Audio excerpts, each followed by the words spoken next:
Hi friends, ಎಲ್ಲರೂ ಹೇಗಿದ್ದೀರಾ? ಚೆನ್ನಾಗಿದ್ದೀರಾ? ನಾನು ಇಲ್ಲಿ ಚೆನ್ನಾಗಿದ್ದೇನೆ. ಫ್ರೆಂಡ್ಸ್, ಇವತ್ತು ನಿಮಗೊಂದು ಕೇರಳದ ಸ್ಪೆಷಲ್ ಬೀಟ್ರೂಟು ಪಚ್ಚಡಿ ಮಾಡೋದು ಹೇಗೆ ಅಂತ ನಿಮಗೆ ತೋರಿಸ್ಕೊಡ್ತಾ ಇದ್ದೇನೆ. ಒಂದು ಬೀಟ್ರೂಟನ್ನು ಸಿಪ್ಪೆ ಎಲ್ಲ ತಗೊಂಡು ತೊಳ್ಕೊಂಡು ಅದನ್ನು ಚೆನ್ನಾಗಿ ಕಟ್ ಮಾಡಿ ಚಿಕ್ಕ ಚಿಕ್ಕದಾಗಿ ಒಂದು 2 ಚಮಚ ನೀರನ್ನು ಹಾಕಿ ಒಂದು ಪಾತ್ರೆಯಲ್ಲಿ ಬೇಯಲಿಕ್ಕೆ ಇಡ್ತಾ ಇದ್ದೇನೆ. ಸ್ವಲ್ಪ ಉಪ್ಪು ಹಾಕ್ಕೊಳ್ತಾ ಇದ್ದೇನೆ ಇದಕ್ಕೆ. ಅದು 2 ಚಮಚ ನೀರು ಹಾಕಿದರೆ ಸಾಕು, ಸ್ವಲ್ಪ ನೀರಲ್ಲಿ ಬೇಯ್ತದೆ ಅದು.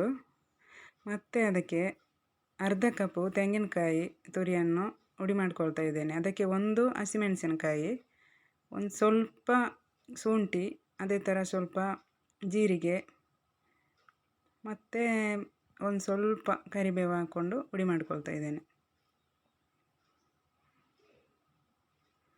ಇದನ್ನು ಹುಡಿ ಮಾಡಿಕೊಂಡು ಅದೀಗ ಬೆಂದಿದೆ. 2 ಚಮಚ ನೀರಲ್ಲಿ ಬೇಯಲಿಕ್ಕೆ ಇಟ್ಟಿದ್ದೇನೆ. ಅದು ಚೆನ್ನಾಗಿ ಬೆಂದಿದೆ. ಸ್ವಲ್ಪ ಗ್ಯಾಸ್ ಸ್ಲೋ ಮಾಡಿಕೊಂಡು ಬೇಯಿಸಬೇಕು ಅದನ್ನು. ಇದು ಬೆಂದ ಮೇಲೆ ಈ ಹುಡಿ ಮಾಡಿದಂಥ ತೆಂಗಿನಕಾಯನ್ನು ಇದಕ್ಕೆ ಹಾಕ್ಕೊಳ್ತಾ ಇದ್ದೇನೆ. ಇದೀಗ ಚೆನ್ನಾಗಿ ಬೆಂದಿದೆ. ಸ್ಲೋ ಮಾಡಿ ಗ್ಯಾಸಲ್ಲಿಟ್ಟರೆ ಚೆನ್ನಾಗಿ ಬೇಯ್ತದೆ ಬೀಟ್ರೂಟು. ಇದೀಗ ಹುಡಿಯಾಗಿದೆ. ಇದನ್ನು ಹಾಕ್ಕೊಂಡು ಚೆನ್ನಾಗಿ ಮಿಕ್ಸ್ ಮಾಡೋಣ. ಯಾಕೆಂದರೆ ಈ ತೆಂಗಿನಕಾಯಿದ ಹಸಿ ವಾಸನೆ ಎಲ್ಲ ಹೋಗ್ಲಿಕ್ಕೋಸ್ಕರ ಸ್ವಲ್ಪ ಹೊತ್ತು ಹಾಗೆ ಮಿಕ್ಸ್ ಮಾಡಬೇಕು. ಸ್ವಲ್ಪ ಒಣಗಿದ ಹಾಗೆ ಆಗುವಾಗ ಅದಕ್ಕೆ ಒಂದು ಬೀಟ್ರೂಟ್ ಇರುವುದರಿಂದ, ಚಿಕ್ಕದ ಒಂದು ಬೀಟ್ರೂಟ್ ನಾನು ಮಾಡೋದು, ಅದರಿಂದ 100 ಗ್ರಾಮ್ಸಷ್ಟು ಮೊಸರನ್ನು ಇದಕ್ಕೆ ಹಾಕುವ. ಮೊಸರು ಹಾಕ್ಕೊಂಡು ಮಿಕ್ಸ್ ಮಾಡಿ, ಇದು ಸ್ವಲ್ಪ ಹೊತ್ತು ಮಿಕ್ಸ್ ಮಾಡಬೇಕು. ಹಸಿ ವಾಸನೆ ಎಲ್ಲ ಹೋಗಿ ಮತ್ತು ಸ್ವಲ್ಪ ಇದು ಒಣಗಿದಾಗೆ ಆಗಬೇಕು. ಅದಕ್ಕೆ ಮತ್ತೆ ಮೊಸರನ್ನು ಹಾಕೋದು. ನೋಡಿದ್ರಲ್ಲ, ಈ ಥರ ಬರಬೇಕು. ಮತ್ತು ಇದಕ್ಕೆ ಒಂದು 100 ಗ್ರಾಮ್ಸಷ್ಟು ಮೊಸರನ್ನು ಹಾಕ್ಕೊಂಡು ಒಂದು 5 ನಿಮಿಷ ಕುದಿಸಿ ಇದಕ್ಕೆ ಒಂದು ಒಗ್ಗರಣೆ ಮಾಡಿದರೆ ಬೀಟ್ರೂಟ್ ಪಚ್ಚಡಿ ರೆಡಿ ಆಯಿತು. ಕೇರಳದ ಸ್ಪೆಷಲ್ ಇದು. ನೀವು ಇದೇ ಥರ ಟ್ರೈ ಮಾಡಿ ನೋಡಿ, ತುಂಬಾ ಟೇಸ್ಟ್ ಆಗುತ್ತೆ. ಬೀಟ್ರೂಟು ತಿನ್ನಲ್ಲ ಅನ್ನೋರಿಗೂ ಸಹ ಅಷ್ಟೊಂದು ಟೇಸ್ಟ್ ಆಗ್ತದೆ. ನಾನು ಸಹ ಬೀಟ್ರೂಟ್ ಕಡಿಮೆ ಆದರೂ ಸಹ ತುಂಬಾ ಚೆನ್ನಾಗಿತ್ತು.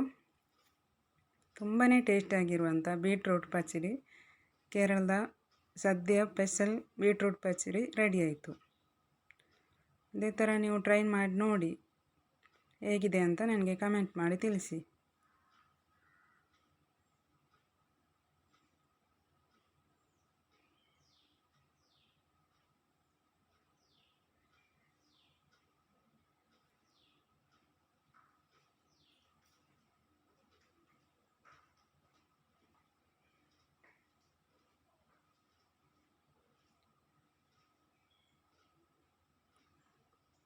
ಫ್ರೆಂಡ್ಸ್, ಇವತ್ತಿನ ವಿಡಿಯೋ ಇಷ್ಟೇ. ಇನ್ನೊಂದು ವಿಡಿಯೋ ಜೊತೆ ನಾಳೆ ಸಿಗೋಣ.